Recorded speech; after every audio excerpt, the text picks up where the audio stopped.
guys, welcome back to the Yute Room Podcast. We have our host Cole. And my name's JJ. And I'm Zeke. And we have our special guest today in the building. We got Connor, Quincy, and Ryan in the building. And online, we got Phil and Ransford. So we're just going to jump straight into things. And Cole's going to start us off with an icebreaker. So our icebreaker today is, as usual, is how do you guys take care of your mental health this week? So we're going to go on a room one by one. So I'm going to start first. So what I did to take care of my mental health this week, I was doing I was lawn mowing, to be in the garden, some yard work. It just helped me relieve stress and just focus anything else. And on to you, Connor. I went for a drive yesterday. I just drove. I didn't really have like a direction, so I just kind of went for a couple hours. That was good. That's good. Nice. And yeah, for me, like pretty much I was just again taking time to unplug. Still off of my socials for a little bit. Sometimes it's tough. Like I find myself on YouTube Shorts and stuff like that. But I'm just trying to stay off my phone. And for the most part, I'm just reading a lot. Trying to read because sometimes you read one page, you're on the page for 30 minutes or something like that. But for the most part, I'm just trying to stay locked in and offline. Yeah, that's great. That's awesome. Personally, I put my phone on Do Not Disturb and took my time in the gym. Nice. Kind of just therapeutic for me. That's very nice. That's cool. Quincy? Just trying to, still do some house gardening, especially around my room and stuff. And like, try and fix some plants that are almost dying, but brought them back still. We love to bring it back to life. And then we got our online guests as well. Yeah, so Phil, what'd you do for your mental health this week? Interestingly enough, the first thing that comes to mind, I ran a 10K yesterday.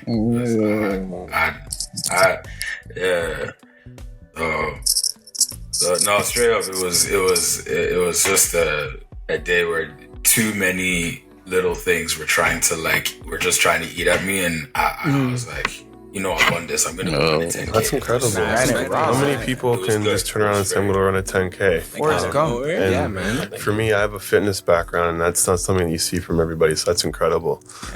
What I did this week for my mental health is that beginning of the month, I started something called a 30 for 30, something I do every once in a while to make sure that I'm staying in shape and I'm watching my endurance levels. So I'll go on the Stairmaster for 30 minutes and I'll do it for 30 days straight. And during that time, I don't listen to, I don't have my phone on me. I'm just listening to music and kind of zoning in and kind of being my own thoughts. And some time away from the business, time away from working, from people. I'm just kind of in my zone, relaxing. So very therapeutic for me. Oh, that's great. That's great. And like that, you're talking about exercise, and we're about to jump into that. And right before that, Ransford, before we move on, what do you do for your mental health this week? Oh yeah, bro, just watch movies, bro. When I'm down, just watch movies. No, I hear that. Relax, time to unplug. Just relax. I hear that. I feel like from doing this from the past episodes, I've realized a pattern of mental health that has a lot to do with being outside, unplugging from social media, working out, and just like going for drives, like you said, or going to the gym. It's just allowing yourself to take the discipline and just disconnect and just allow yourself and like allow your body to just recuperate and revive, because I feel like it's very important to function at a high level if you're doing high level activities. So attention to detail is very important for what we want to accomplish. So for our first discussion point, we're going to discuss what is stress, what does stress look like, and you guys can start us off. What is stress? That's a pretty broad question, so I'm going to answer from, I guess, I'll say the scientific definition is when your body moves away from its normal baseline, I should say, right? Anytime you're angry, anytime you're exercising, you have things happen in your body, you have changes, hormones are released, sometimes your muscles tighten, things like that. So I would just define that as stress to start us off. I feel like stress is almost a state of mind, because realistically speaking, stress isn't real. It's pressures that we put onto ourselves. Like, this table is real, these microphones, all of us, like, we can touch that. You can't touch stress. It's all in the mind. So I feel like a lot of us, we put these pressures or these deadlines or expectations on ourselves, and it makes you feel like you need to either live up to certain things or certain standards, and all of a sudden you start to succumb to these emotions. And stress can be extremely detrimental to the body, especially to your mind and how you interact with not only other people but yourself too. Yeah. Yeah, like I think stress is a lot of it's like what you make of it too, right? It's like you said, it's how you perceive it, and at the same time, it might not be a real thing per se, but it can have real effects on your body, like you were saying, like with cortisol and things like that. Like stress can be a real killer. Like end of the day, you know what I mean? If you let it get to you, I think the real challenge to it is more so how you deal with it, and it's not necessarily so much how can I eliminate stress from my life. It's more so like how can I make sure that I'm managing it in a proper way, and I'm not letting it really like overcome the rest of my life and the things that I have to do. Yeah. Well said. I think that when you're like really stressed out, or when you see people stressing out, especially over small things in their life, it's really easy for you to look at them and be like, oh, why are you stressing out over that? It's not that big of a deal. But then there's things in your life, especially those small things that you'll be stressing about, and they kind of go either unnoticed or they'll kind of like pile up. And then that's when, you know, you get hit with something that's kind of large and unforeseen. And that's when people have like those breakdown moments, you know? True.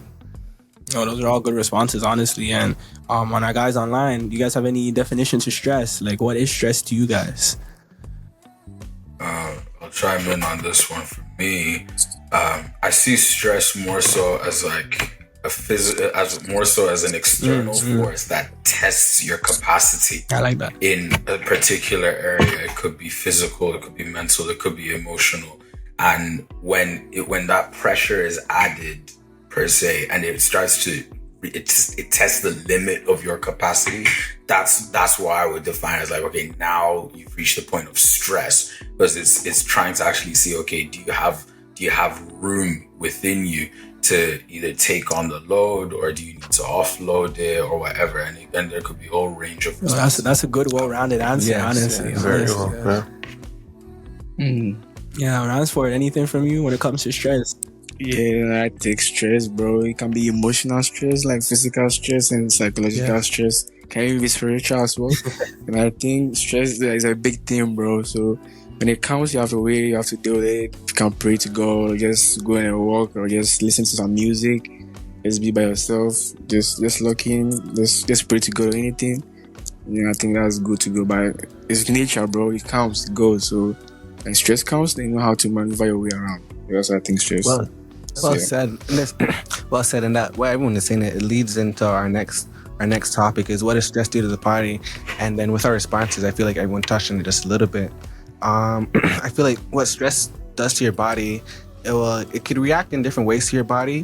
For me, I have fibromyalgia. So fibromyalgia is chronic pain, and I'm in pain every day. So with that, what comes out is what comes stress. So when I get stressed, my body will tense up, my bones will get tense, and then I'm not able to move. But if you're not aware of the stress that we're talking about, it'll cripple you. So that's just that's what stress does to me.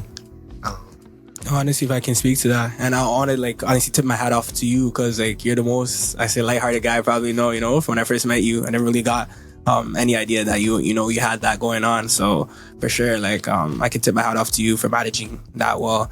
And me personally, when I get stressed, or I should say overwhelmed, my first thing is to just like sleep, like shut down, withdraw by all means, right? I need to take a break. And sometimes you can't take a break. Sometimes you have to push through, right? And you can see that effects in your body. Sometimes let's just say you're working out and you want to stop. Your muscles are tense, your heart's beating fast. It's like, you don't like it, right? Sometimes, my body can act like that outside, when you're stressed. You feel nervous. Your stomach is hurting. You feel butterflies. It's like, what do you do next? So I can say that's how my body reacts when I am stressed, for sure. Yeah. If there's anybody else who can, Yeah, I was just gonna say, like, I think for me, what happens a lot of time is when I get stressed, it's almost like I'm faced with this sort of like paralyzation in terms of like action. So what I try to do is I honestly try to, whatever it is that I have to do, I'll try to just bear down and go right through it. But what I find is a lot of times, if I don't at a certain point come face to face with it, then it's gonna kind of eat at me in some way, shape, or form, like you were saying, like it could be like just chronic fatigue or just like low energy and things like that. So if you're not at a certain point, checking in with yourself, you're gonna be like constantly just I'm gonna fight through it. So like I found that I can fight through it to a certain extent, but you also have to kind of keep it in check at a certain point in time. Yeah, you touched for real on a point on stress management, which we'll get into later. But yeah, any more points about stress, like feeling stress in your body as a guy? Because in this society, we usually don't get to show when we are stressed. You know, you have to be strong, you have to be stoic and stuff like that. Yeah, I know for me, kind of go ahead. stress denies me from being who I want to be. If I am stressed, then my body's gonna react in a negative way. I tend not to make the best decisions when I am stressed. I kind of just have external factors kind of weighing on my mind, and I don't pick the best answer. Honestly, I hear that. I feel like that makes a lot of sense, because when you're stressed out, everything is rushing at a high level, and like your emotions are running high, and then you want to make the best decisions, but your brain's kind of scattered, so it's just you don't know to go left, you don't know to go right. So I feel like sometimes we just have to take a break and just take a deep breath so we can make the best decisions. And then that leads into our next topic is, how do we identify when we are stressed? Yeah, we talked about, you know, what we see in our body, but are there any other signs that like you can see in someone else, I should say, when they are stressed? You know, maybe some people they start breathing heavy, they start shaking, they start trembling. But other than that, maybe in like their behavior and what they say, you guys notice any changes, any signs of stress, maybe in your friends or in your family? I could step in there. I could be like, I notice when people are nervous, they'll start to tap the foot and then look around all nervous, and then their body posture will change. And it's like they look like they're starting to sweat, and they're just thinking a lot more. So that's one way to tell that a person's stressed out or going through like a little anxiety without knowing a person. I feel like though too, when you're looking at yourself, I think it depends on your level of self-awareness. Because if you don't understand how you are when you function, when you're in a happy mood, you're not going to see the difference when you're, you know, being a burden not only to yourself but the people around you. And then that's when, you know, your personal relationships start to come into effect and everything else, right? So taking a moment to kind of every day by day check yourself and understanding like what makes me happy, what makes me sad, what makes me angry, and how I interact with others. If I talk to somebody and I walk away, how did that experience leave me? Did I feel happier with that interaction, or do I feel negatively? So I think a lot of people sometimes don't even realize they're stressed, and you have to make sure that you have a good circle around you that can check you and be like, hey, like Ezekiel, like today, and like you can do better, and we want better for you. Act better, be better. What's going on? Check in. And that comes from a communication standpoint, how much you're able to open up. And I know that's a struggle for, you know, everybody. Communication is a struggle, no matter what race. It struggles for sure. You know, it's funny you said that, actually. I was talking to a friend the other day, and I was just telling him kind of, just talking about like my business and things that are going on. And he said like, I think I just kind of opened up, and I just basically said, you know what, bro, like sometimes like this is like a lot, right? I'm just like, you know, like I was pretty candid. I just said, you know what, to be honest, like sometimes I'm actually miserable, which is not a bad thing per se. Like sometimes it's okay to actually be miserable. You know, if you're working towards something, you're not always going to feel happy all the time. But what he did say, that kind of gave me a little bit of some like, okay, you know what, like it's not that bad. He was just like, you touched on this. It was basically like, you know what, like I'm surprised like you don't really show it, which I think is like, I think it's like you said, you never wanted to let it affect people, right? Like let alone affect yourself. But at least for me personally, like if I'm going to be stressed out, the last thing I want to do is to affect the people around me. So for him to be like, oh, you don't show it, like I can't always, I wouldn't be able to tell. It kind of made me think like, oh, okay, you know what, like if I can manage it myself, then it's okay. At least I'm not really affecting the people that care about me around me, right? So yeah, and that's also so real as well, because that's like our worst fear, you know. That's the last thing we ever want to happen, you know, end up negatively impacting you know, our family and friends, for sure. And as we, you know, progress on and Cole continues on to the next question, and we're gonna delve deeper into this topic. So how do you think the youth of today copes with the pressures and stress of life? Can you start with our people on the first? I don't want to virtual guests. So how do you guys think the youth of today are dealing with stress? Do you think they're dealing with it well? Are they coping in the right way, in a positive way, I should say? Phil, please take us away. I'll come out the gate and say they're dealing with it in the worst ways possible. I say we're in the worst ways possible because the results are evident in how you manage your stress. I think one of the multiple of you touched on this point, that you tend to make the worst and the most erratic decisions when you are stressed. And it's not difficult to identify when somebody's making an erratic decision. It's just by looking at the result of what they have chosen to do. And if I pay attention to, say, for example, the direction which certain youths choose to deal with their stress, whether it's, using abusive substances, whether it's indulging in certain acts that may not in the long run be very beneficial and actually may be more detrimental to them. If we want to talk about, if we're talking about youth, we're talking about men, young men per se, if that's who we're trying to talk about. For me, the way that young men deal with stress today is perhaps the most detrimental to their long-term well-being that it has ever been. In times past, you would see, okay, there were there weren't as many outlets per se for men to dispel of their stress, and they didn't necessarily learn how to handle these stresses in a very logical and well thought out way. They didn't have per se maybe the know-how on how to manage these stresses, and you would notice the patterns are passed down from one group to the next group to the next group, and we're just mirroring things that have been previously done and accumulated over time. But yet now with the new lease of studies on mental health and how to take care of yourself better as a young man and how to deal with this stage of life that we're at. If we're talking, say, the brackets of maybe, I don't know, 13 upwards per se, the ones who deal with certain heavy life pressures of, I don't know, puberty, going through changes in friend circles, trying to discover yourself, trying to learn what things make you a man, all these different types of things.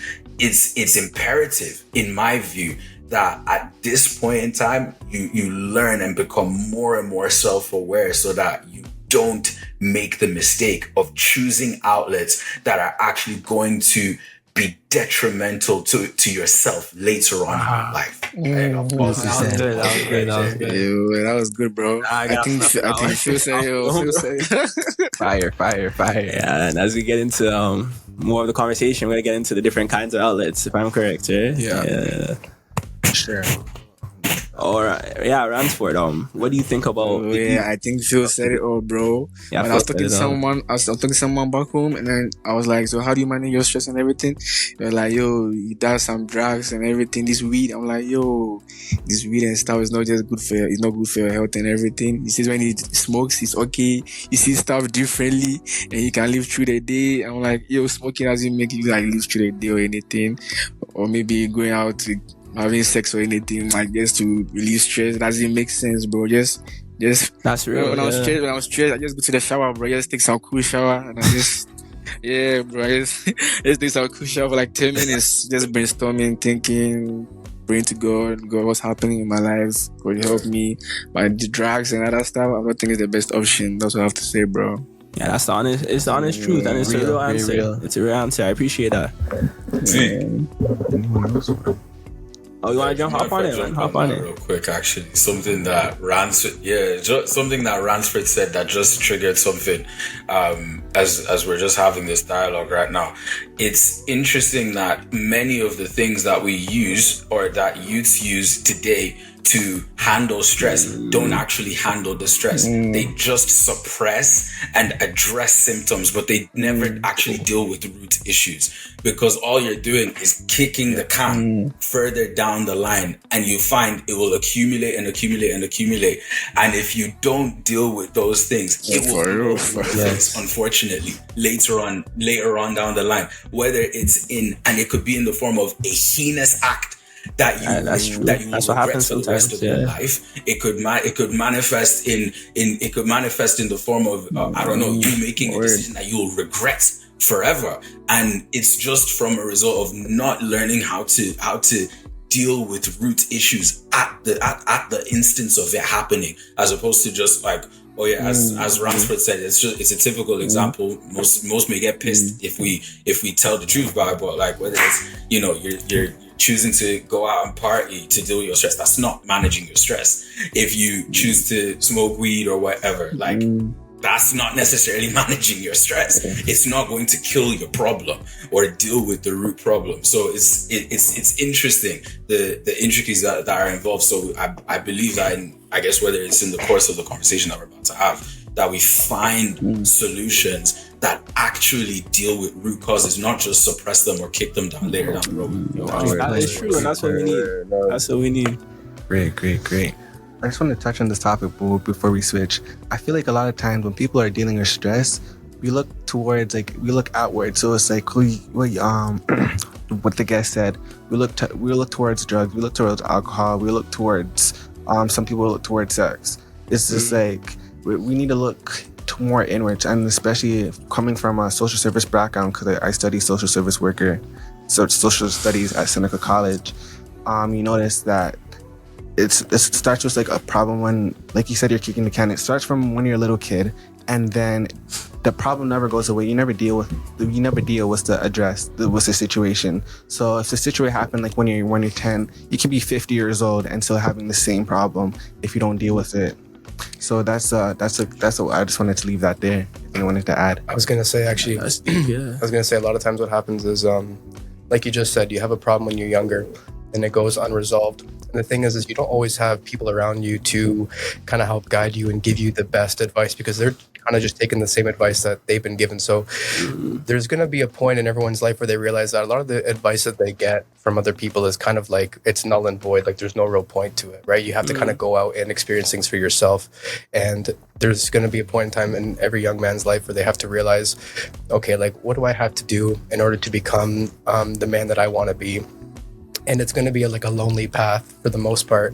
You're going to have to realize a lot of things. You're going to have to unlearn a lot of things that you probably grew up, hearing and thinking, these things were true or whatever. So yeah, like you said, there's a lot of things that like young men, like, let's say like 12, 13 up to now, whatever, you're going to have to take a hard look at yourself and really realize, how do I look at every single aspect of my life that I don't like?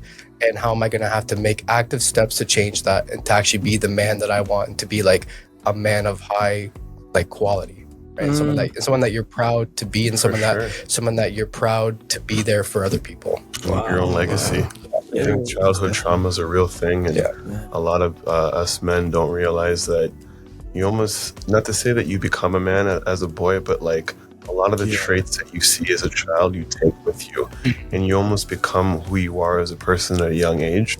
And then when you become an adult and you look back at some of the experiences you've had, some of the decisions that you made, some of the interactions with people, you kind of have to take a step back and say, okay, as you just said, what type of man do I want to be? I grew up learning a certain type of way, a certain type of lifestyle, based off whatever's happening in your home. And then now it's like, okay, you've now realized that those actions are wrong, and that's not the way that you're supposed to live your life or conduct, and how you're supposed to not only speak to yourself, but how you speak to other people in that type of relationship. So, that whole song by Michael Jackson, Man in the Mirror, like that, it's real. Taking a step back and looking at yourself and saying, okay, I'm in my 20s, 30s, etc., and like, look at what I've done before and what I want to accomplish. Am I happy where I am with my life? And if I'm not, what have I done in the past that's led me to here, and what can I do differently to make sure that I don't have a year go by and I'm in the same spot? Wow. Yeah, that's amazing. Like Cole said something that really puts things into perspective. He said, when something happened to you when you're 5, you can still hold on to it all the way to when you're 50 years old, right? And again, you, Connor, also talked about looking at yourself, taking time to check yourself, right, as well, and see who you want to be. And you touched on that too, Ryan. And I feel like the key here to our stress management is self-reflection. Looking into yourself, facing your fears per se, because you don't want to think about those things. You don't want to address those things, whether you want to admit it or not. But that's the first step to getting over those things. Yeah. So next question, I want to cater it, or if anyone wants to speak on the virtual as well, not to forget about you guys. No, we're good. Nah, we're good. We're good. All right, cool. I don't want to leave nobody out here. So I want to cater the question to Ryan, because you are a fitness guy here. Okay. So it says, is physical activity a good stress reliever?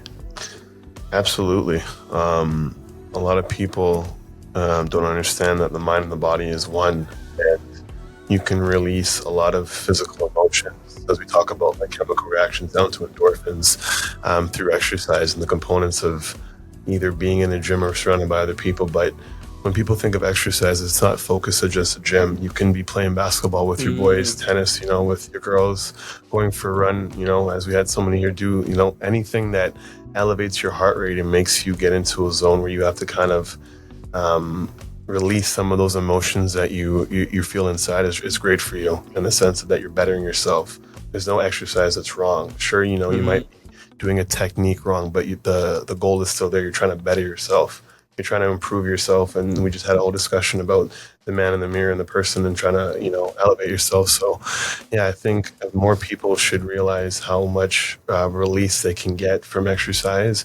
And I see it in the gym all the time. People come in, they won't be able to look me in the face. They'll be down. And then at the end of a boot camp class, high-fiving, happy, you know, like it's like a whole different person.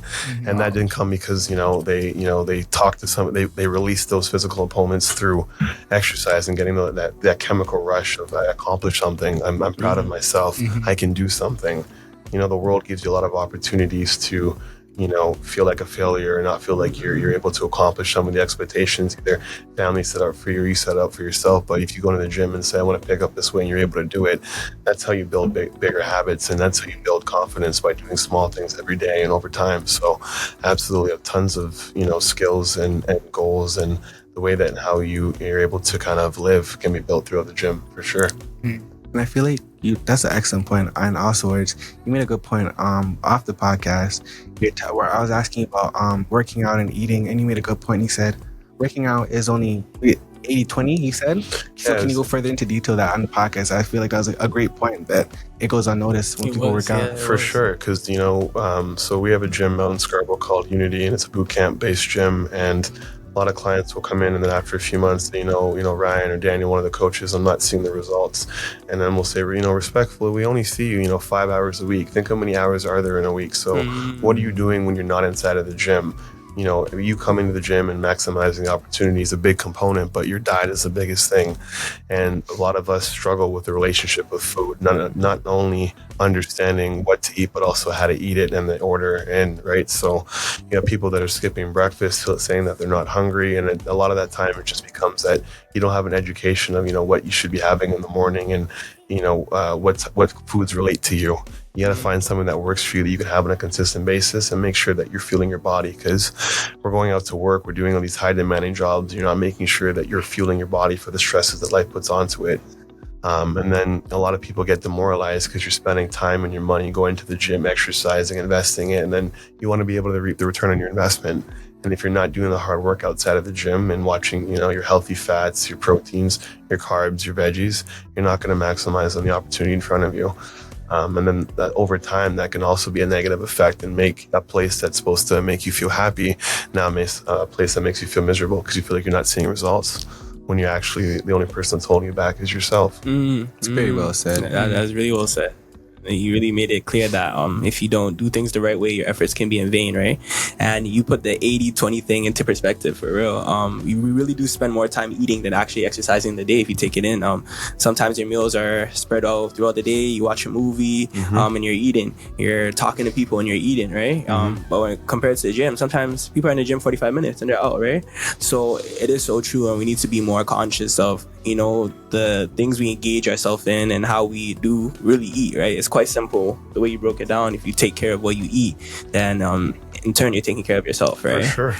And it is the most important thing, because you only have one body, right? You only have one body, and sometimes we figure that out too late, right? And as we're young men, I can only encourage everyone to start taking that first step to take care of yourself. And I think exercise is the best step, because as he phrased it, exercise is what you make it. You can have exercise anywhere. You can do push-ups. You don't have to do push-ups, jumping jacks.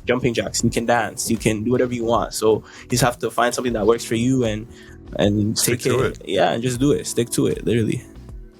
Yeah. Moving on to the next question. Just wrapping up here before we end. I just want to get into so what hobbies can we tell the guests and like the viewers that are listening? What hobbies would you like to get into that you'd think that would help your mental health? So I'd like to hear from everyone in the room and the virtual guests as well. Oh yeah, I guess yeah. What do you guys, or you could say, what do you do right now to take care of your mental health if you don't have anything you want to get into? You know what's funny? I actually I've always wanted to learn how to play saxophone. That's so crazy. When I was growing up, I used to play clarinet, but I was so jealous of the kids who got saxophone. I was like, damn, I want to, you know what I mean? I want to do my jazz. I want to be on my jazz tip. So honestly, I feel like it's hard to say because, I'm sure you guys understand, like sometimes when you're really that busy, like you can't even imagine setting aside time for something to do like completely new, right? Yeah, so yeah. I think I think part of it's true, and then the other part of it is also the mental barrier, right? You can always do small steps every day, right? So, For sure. yeah, like I honestly think that would be something that I'd like to like learn in the future, right? It's funny you said that. I want to just like touch on the sports and the activity thing. I think honestly, I think discipline and I think self-care is probably the highest form of self-love that you can have. Deep. And especially as a young man, you're gonna understand that like, you know, you're not gonna always receive love when you think that you want it. So you're gonna have to find ways to give it to yourself first. And what I do is, in the wintertime, I like to snowboard.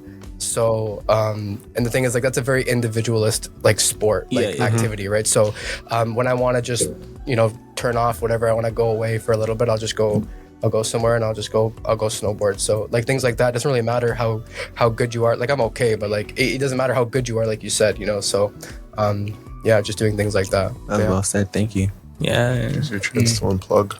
for sure. Yeah. Honestly. Yeah, like I loved how you talked about snowboarding. I tried it once. It was fun, right? Yeah, it's fun. Back in elementary school, we went on a trip. I do want to try it again in the future. But when you talked about playing the saxophone, I do play the saxophone, you know. So I do it to, you know, relieve stress. It makes some noise and you get it out the way, right? You get it out of your system. So as you said, everything is specialized to yourself, right? You pick what works for you. But the most important thing is that you do pick something, right? So I recommend like picking up an instrument, going for a run, as our friend Phil did today, or just do something that takes your mind off of it. Yeah. Anybody else? Yeah, I think well, personally, like sometimes what I'll do is try to take my mind off things, you know, play a little bit of chess and stuff on the phone. I hear that. It's good to like sit down, take your mind, just you and someone else, and like you can really just sit down and focus. But I feel like putting yourself in a situation where you can kind of like face a stress that's like not really a real stress, you know, it just helps you, put you in a state where you can kind of build resilience, you know. And the same kind of like in the gym, like you say, it doesn't come all at once, right? So being able to do something every day, and like, you know, sometimes you lose, sometimes you win, but you still get a little bit better, and that will help you build resilience in those situations. And I feel like you can kind of take that to a lot of other things in life where it's kind of hard at first, but you know, if you keep at it, it's like it's gonna get better over time. And when you're facing other stresses in life, realistically, like, you know, that can motivate you to push through it, because you know that if you can get through this, it's gonna help you get through a lot of other stuff. For sure. True, that's true. Yeah. Anyone online? What can you recommend to someone? What hobby, I should say, what can you recommend to someone to relieve stress or just to take their mind off of life, the cares of life, I should say? I would be doing a gross disservice, and I think it would be completely dishonest of me to point to other things that have helped me manage stress and unwind if I don't mention the one thing that's actually kept my mental health in check, and that's my relationship with God. I will not lie to a single person, whether you align with these beliefs or not, but I can tell you my mental health is the best it has ever been, and I give full credit to my relationship with God. Spending time in prayer, spending time in the Word of God. I don't know if anybody, or even online or listening, has any kind of religious background or came from Christian home. But I know for myself, in terms of my own journey, I moved out to Canada from Ireland in 2022, and between 2022 and December 2023, I went through the most stressful and the worst period of my life in terms of mental health, because I was dealing with so many changes. First time leaving the country, first time being away from home, and every single thing that I was brought up with from my parents, and even taking the baton myself to actually invest into a relationship with God and taking the time to study the teachings of Jesus Christ has given me more peace than anything else in my life. I know I said I ran a 10K yesterday. I don't deny that one bit. I ran the 10K and it was amazing. But underlining all of that, every single day is my relationship with God. Spending time in prayer, spending time in the Word. That is the one thing that I can wholeheartedly recommend to you. I respect that. I respect that, because for you to just say that so boldly, give you a peace. I'm telling you, it'll give you a peace that you cannot get anywhere else. Oh, I respect that. And like, as you clearly can see, like, you know, that kind of faith kept Phil grounded throughout that tough time he was talking about. So for sure, like I would 100% say just keep yourself grounded by finding, again, one of these outlets, one of these positive kind of outlets to carry yourself through. I'm happy that you touched on that, because not a lot of people speak about religion, and my relationship with God has definitely helped me be able to manage the stresses and everything that I go through. And if it wasn't for daily prayer and reflection, I probably would have lost my mind a long time ago. So I like everybody, everything added, even what you said about not only self-love. We run an event called Summer of Self-Love, and the idea is that we do a workout in the park with a bunch of people, and you're supposed to obviously wear like t-shirts and shorts, because in the summer, if you're not happy with, in the winter, if you're not happy with yourself, you wear baggy clothing, you wear sweaters, etc. You can hide. But in the summer, you can't hide, right? So the idea is for people to come out and be more comfortable in their own skin and work out in a positive aspect. But even answering the question directly, I think a lot of us should just try something.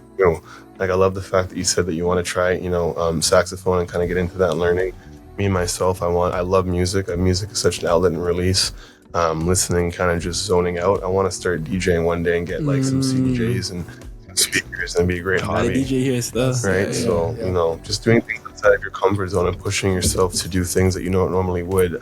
That alone, and the focusing on that, takes your mind off some of the day-to-day pressures and struggles that we deal with. So no, for sure. I'm glad you guys actually talked about like a personal relationship with God.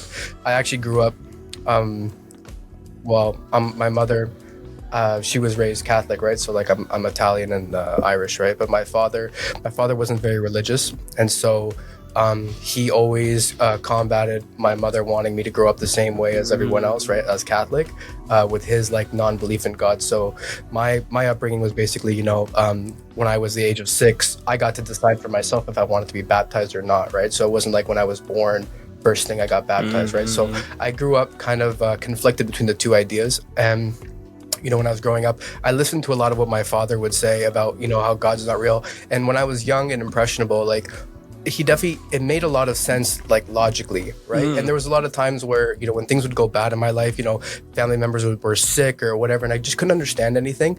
I would just be like, wow, okay, you know what? Yeah, like God's not real. Like, how can God do this to these people or whatever? I kind of took it like that, and I was very angry as a kid. I had a lot of pent up anger. And then I went through a period of my life when I was a little bit younger, like a couple years ago, like in my earlier 20s.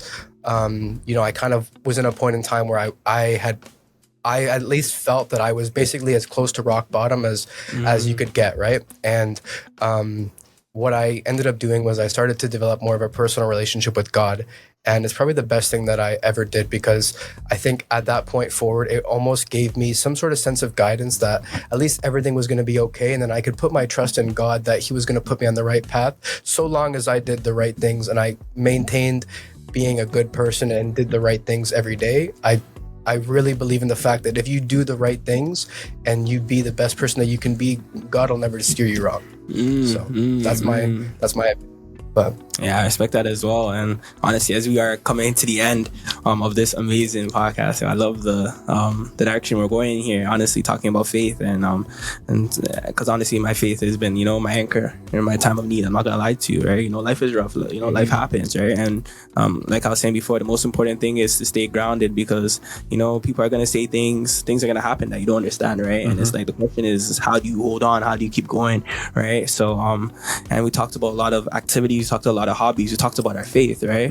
And this just encompasses the idea that you need to do something. You can't just sit there, right? You can't just be oblivious to your pain or ignore it, I should say. Sometimes we try to do that. Sometimes we try to suppress things. Play the victim. And it's tough to accept that you have a part to play in everything, right? And of course, things happen to you that are uncontrollable. I can 100% agree with that, and I can say that for my life as well, right? But what you do next is up to you, right? And it's tough. You need people, you need yourself. But the first thing you need to do, again, as we were talking about, the one narrative that I hear is that you need to look inside yourself and start from there. Honestly, so just to leave things off, what's one last remark you can give to our viewers regarding what you can do to manage stress, or one quotable, I could say, maybe a book, maybe an activity you can recommend. Take it away. Oh, I could go first. I'll quote Nipsey Hussle. It's a marathon. So, and what's a guess, you're running the 10K. as well. Like it attests that it's a marathon. When you're running, like when you said you're running the 10K, there's gonna be everything in the world that's gonna say stop. You can't run the 10K. Just stop now. Well, that's gonna get you. So just want to keep pushing, keep going, and just stay faithful. So that's my message. Oh, that's good. That's good. Anyone else? Anyone else to close us off? I would say simply put, I'd say take ownership for everything that happens in your life and do everything that you do on a day-to-day with intention. And sorry, you said something else as you were talking. You said the best kind of self-love is discipline. I said discipline and self-care is the highest form of self-love. That's powerful. That's powerful. That's gonna stick with me. I'm not gonna lie. Yeah, and I guess just to round things off, unless anybody else has anything they want to leave. There's a book, because you always want to leave a takeaway for people too. There's a book called Ego is the Enemy, and it's a big self-reflection book, and it essentially talks about how your ego makes you lose a lot of opportunities that you weren't even aware of based off how unself-aware you are of yourself, but also the relationship you have and how you interact and how you carry and you conduct. And you analyze situations, people, like not a lot of us, but we're in a world of judgment. So before you even talk to somebody, you're judging their posture, who they are as a person, how they interact, how they speak, how they look at you, or just, it's just human nature. But for you to take a step back and kind of not come off as standoffish and kind of check yourself and make sure that the energy that you're outputting is also something that you want to be receiving too. So it's a book that leaves a lot of quotes, and it'll make you, it'll really help on a personal development, which is something that we all need as we continue to grow through the challenges of life. Yeah, for sure. And I guess I'll end things off. I also have a book called Emotional Intelligence. I'm still reading it now. This is my second time going through it, paying attention this time around for sure. But it talks about human nature for sure, as you're talking about, and you need to know about human nature. You need to know about, what a human being does when they're stressed. Sometimes you feel like you're the only person that goes through things. Sometimes you feel like you're the only person that reacts that way, right? Which isn't inherently true, right? So I could recommend that book for sure, Emotional Intelligence. And we have Ego is the Enemy, if I'm correct, right? So we're going to be sure to link those down in the description. And yeah, that's it for today. We had an amazing talk, and until next time, thank you.